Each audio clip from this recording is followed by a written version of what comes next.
Man, the Washington Commanders, fans of the Washington Commanders, it's finally happening. I mean, you're on the brink of seeing your team change hands, which is the one thing that you've been begging for years now. And it looks like Daniel Snyder, once again, holds all the cards here. He gets to pick on what bid to accept, because the reports out today are that there are 2 fully financed $6 billion deals on his desk. One from the group with Josh Harris and Magic Johnson and Mitchell Rales. The other one from Steve Apostolopoulos. Apostolopoulos. Yeah, that's it. That's a word I say right, and you don't. It's Apostolopoulos and Antetokounmpo. Antetokounmpo. Yep, that guy. Greek Freak, and I guess we can call him Greek Freak as well. Apostolopoulos? No. It's Greek? I mean, anyway.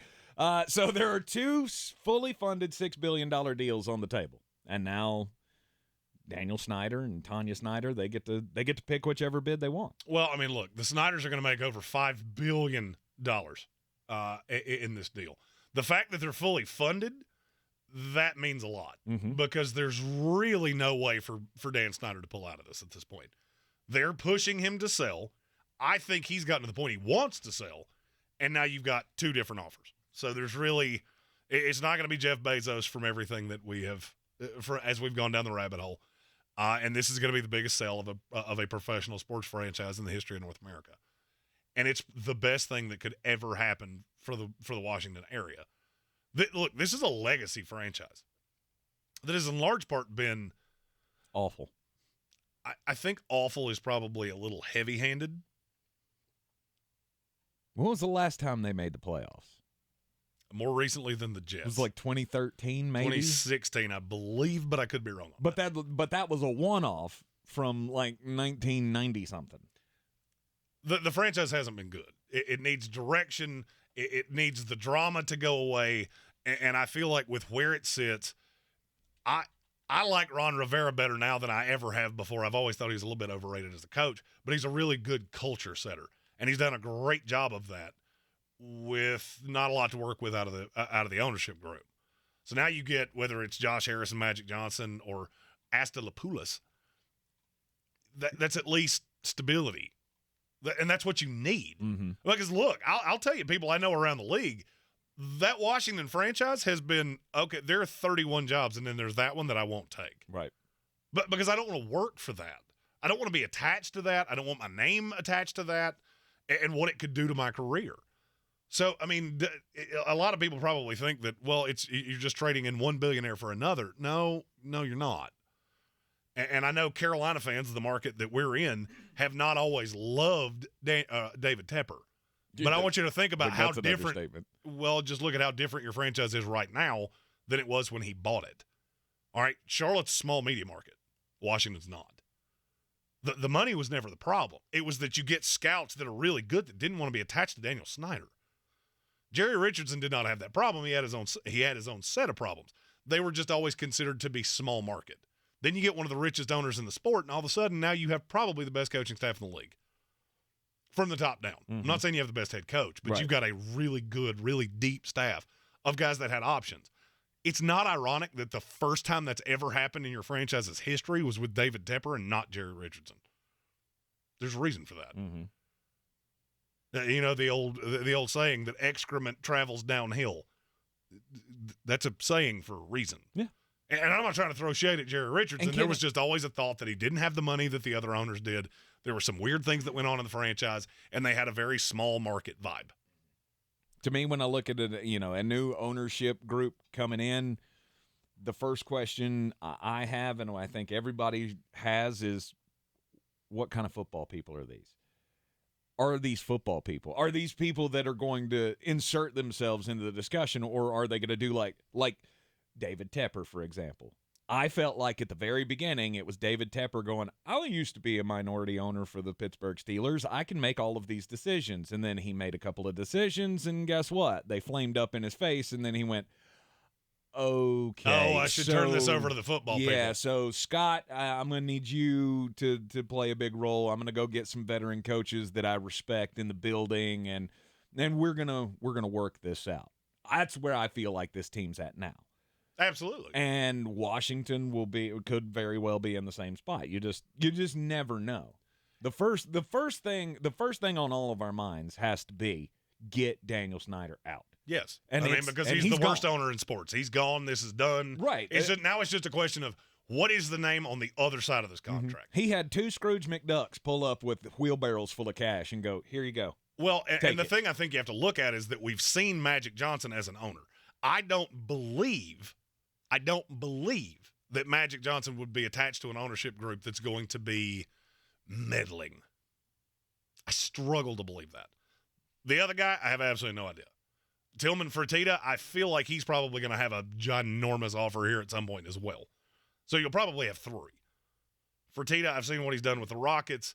I know it has not gone particularly well on the court, but he's been a good owner.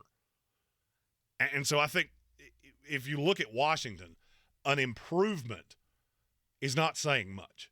If you have even a league average owner, the Waltons with the Denver Broncos, or one of these owners whose name you never hear, you're 10 times better off than you are right now. And that leads me to believe that you'll wind up with better scouts. You'll wind up with better trainers. The things that none of us talk about. Coaches, there are 32 coaching jobs in the NFL. Okay, the worst job in this league is better than any other job in all of football, in the coaching realm. But when you get into these back-of-house things, that's where you really start to see an owner. And frankly, the fact that this Washington team is as talented as they are right now speaks volumes. I don't know who's doing it. I have absolutely no idea. But this is a dysfunctional organization. Has been forever. And you're almost to the end. And you can see the light at the end of the tunnel, and that light is Daniel Snyder going away. I got to correct myself. I did not give the Washington Commanders organization enough credit. Since the turn of the century, they have made the playoffs 5 times. I thought it was 3. 5 times. You actually gave more credit than I did. How many playoff games have they won? 0. And 1. Oh, they won one playoff 2001. game in 2005. Oh. They beat my Tampa Bay Buccaneers in the opening round of the playoffs. Their last appearance was in 2020, where they lost, and Taylor Heineken popped onto the scene as a starting quarterback, giving the Tampa Bay Buccaneers all they can handle in that first-round playoff game. But you think in the last 25 years this team's made the playoffs 6 times.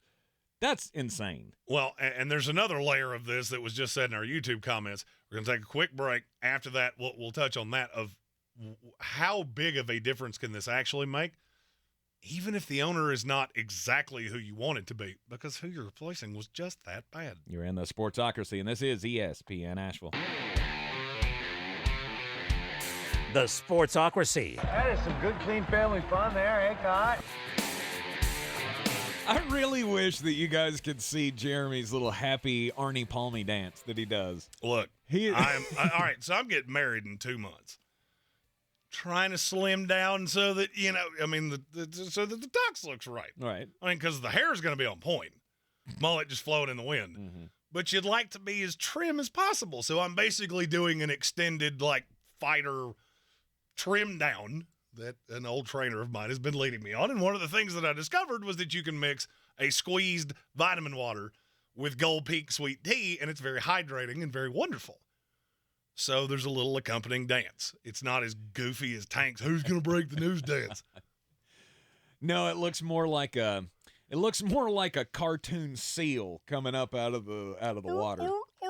Just flapping the arms and everything. His little Arnie Palmy dance. It's so good. It's quite hilarious.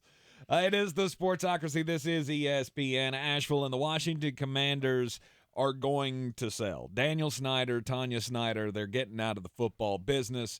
They now have 2 competing $6 billion fully funded offers on the table. So they get to pick. Can somebody else jump in and match it and make this a closer one? Jeremy mentioned Tillman Fertitta and his group. He's certainly going to have an offer. And I'll be honest with you, he doesn't get beat financially very often. Right.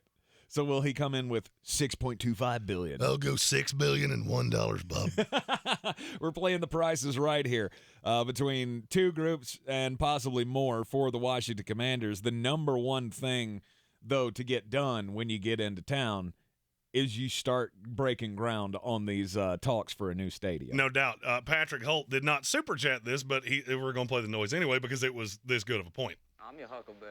They need a new stadium at a better location, worst stadium in the NFL, and it's next to impossible to get in Landover. And that's kind of the point. That's one of the things that is a benefit here. Nobody wants to work with this guy. So Daniel Snyder has basically said he will front a good amount of the money for many years. Nobody will approve the permits. Nobody will go anywhere with him because they don't want to do anything to keep him in power. Right. The minute somebody else takes over, doesn't matter who it is, it's all good. This is almost like when you have the disastrous relationship and your parents absolutely hate the other person. They're going to like the next one to some point just because they're not the previous one. Not saying that from prior experience 11 times, actually. Right. And to me, that's why the Josh Harris Mitchell Rails group makes the most sense. Well, both of those guys are the money in that group, and they're both from the area. They're both from the D.C. metro area. And they've been affiliated with teams in the past. You've also got Magic Johnson with that. Mm-hmm. That's the one that feels right to me. And you look at where the current stadium is, it's nowhere near anything. It's out in the middle of nowhere, and it doesn't really allow it to be a boom for the area. And so one of these guys is going to come in. They're going to, without a doubt, have a proposal in place for a new stadium because that is the worst stadium in the NFL, and I don't think it's all that close. Mm-hmm. And that's coming from a guy that was just in let's see, what do they call it now? It's the old Joe Robbie. So Hard Rock? Hard Rock? I think it's Hard Rock. Yeah, now, Hard Rock Stadium. Which is... You just went there. How do you... Well, they've probably changed names 4 times since then, and it's a dump. I was going to say, it hasn't been Land Shark in a while. Well, I almost said Land Shark, I'm not going to lie. Hadn't been Joe Robbie in a while either, but here we are. Yeah, here we are. All right, so, I mean, the stadium's got to be the number one because, I mean... It got to a point where, I mean, just this past season, it seemed like every week we were having some kind of YouTube video leaking out about, and then I say that all pun intended, of, the sewers or the pipes, drenching people in the crowd as the toilets are flushed above them. And if I saw one more headline that had the phrase poo bowl in it, because that's basically what that place is. It's just a septic tank. And that you would expect from, and this is not by any means taking a shot at the organization or anything, but I mean that's something that you expect from the Oakland A's, right? And that disaster of a deal that they've had with the Alameda County and all of that. At Sportsnake ESPN. Again, not taking a shot at that organization. I'm just saying you would expect that from, a very smaller market team. No, this is a premier franchise. Right. This is the Washington, D.C. This is the capital of the freaking nation. And this is what you trot out? I mean, this is one of the top 7 or 8 legacy franchises in the entire league. So, and I hate to use the Colin Cowherd line here, this league is better if Washington is good. There are certain teams that create such a visceral response that it's just better when they're good because you either love them or you hate them or you have there's very few people that look at them and just go, yeah, that are over 25 years old. Now, if you're that young, they've never mattered to a point that you really cared. Right. I mean, there was a time in my childhood, speaking to the younger audience, there was a time in my childhood where the Washington Commanders, or the former name, I mean, they were one of the franchises in the NFL. It was them, the Dallas Cowboys, the San Francisco 49ers. I mean, that's just in the NFC. And since 1993 or whatever, this team has been irrelevant. And it's sad. And this, I feel like now that we've discussed the ownership group, the stadium, this would be a really good time to say, I like this roster. And with Sam Howell, you're going to like the way you look. I guarantee it. Still got those high hopes for Sam Howell. He was the number 1 quarterback on Jeremy Greene's board in last year's draft. By a lot. Mm-hmm. By a drastic amount. Right. Washington picked him up in the 5th round, was it? Yeah. Which is still stupid to me. Hey, Carolina, just remember, you traded up for Matt Corral instead of Sam Howell. Mm-hmm. How's that sitting with you right now? All of you that felt the urge to tweet me, oh, Matt Corral's so good, you're so stupid. Yeah, how'd that work out? Yeah. That's It's just fine. That's victory lap number It's one. just fine. We got C.J. Stroud coming in. Everything's going to be good. That was victory lap number one. There's a much better one coming at the end of the next hour. It is the Sportsocracy. This is ESPN Asheville. Look, we all hope that the deal gets done. It looks like it's on track to get done before the NFL draft, which would be phenomenal. It would be phenomenal. I mean, just think about how much you could do around the draft in Washington. I don't even care who your pick is. I think it'll be Devin Witherspoon, the corner out of Illinois. But just think about the initial press conference where whoever this kid is that you take at 16 comes in, and you've got the new group finalized, and there's no more Daniel Snyder, and there's no more dark cloud hanging over this franchise, and the division is good, and the rivalries are good, and your roster is good, and you can just move past what has been this dark time in the history of the franchise and move into the next era, whatever that is. There's a grand possibility that whoever comes in here does the same thing Tepper did. And you meddle in some decisions, and you probably make some bad decisions because virtually every owner does that. Mm-hmm. But you're at least trending in the right direction because, frankly, it can't be any worse. Daniel Snyder's the worst professional owner in my lifetime that's not named Marge Schott. And if you don't know why Marge Schott was worse, do me a favor and Google it and understand that wasn't that much worse than Daniel Snyder. Right. That's how bad this has been. Good for Washington. Good riddance to Daniel Snyder. Hail to the Commanders. What is it? Brains on the warpath. Fight for old DC. Took me a minute to remember it. Good for you. Well, I mean, they don't say it very often. Sorry, that was a dig. That was uncalled for. In a good mood. Trying to be nice today. It is the Sportsocracy. This is ESPN Asheville. We'll take a quick break. When we come back, it'll be time to get just a bit outside, and then we'll start talking draft needs, starting with the team with the most capital in this 2023 NFL draft. It is the Houston Texans.